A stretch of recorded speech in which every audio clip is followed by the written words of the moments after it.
And President William Ruto has reaffirmed his administration's commitment to environmental conservation as Kenya marks Mazingira Day. Speaking at State House, President Ruto unveiled new initiatives to expand tree seedling production, directing key government institutions and youth groups to scale up efforts towards achieving the country's ambitious green targets of 15 billion trees by 2032. Marking Mazingira Day, President William Ruto announced new measures to boost Kenya's tree planting drive, citing seedling shortages as the main challenge. He said the government has mobilized the military, prisons and youth programs to produce seedlings and allocated funds to support young people in seed production.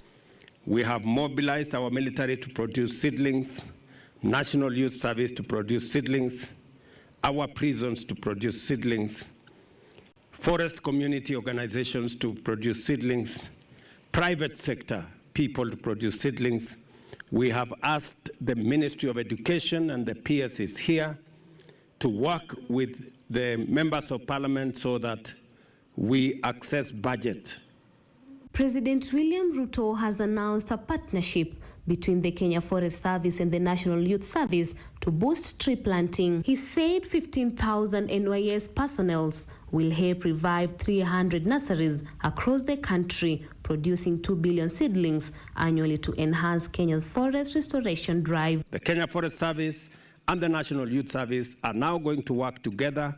We're going to mobilize 15,000 National Service personnel to work with the Kenya Forest Service to restart 300 nurseries in all our forest stations and all our forested areas, so that we can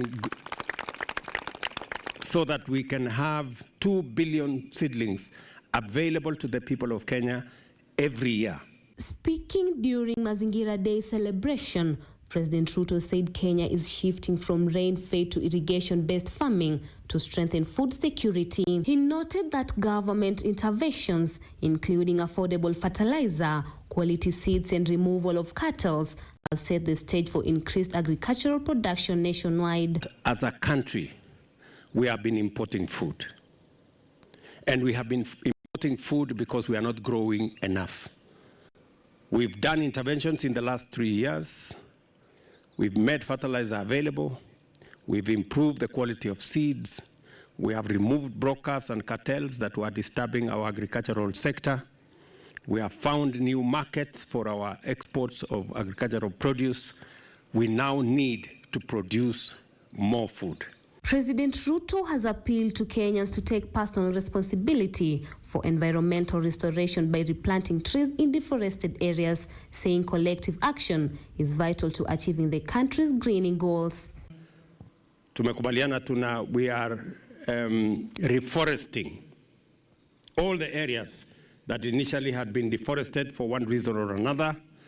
We have agreed that we are going to look for sensitive areas, water catchment areas, watershed areas, and make sure that we plant trees, because trees are very important in matters to do with the environment of the Republic of Kenya. Ruto reaffirmed that Kenya's greening agenda will succeed only through collective citizen action, sustained government support, and community-driven conservation efforts nationwide. Trees give us oxygen, fruits. Edna Nerea, KUTV, Nairobi.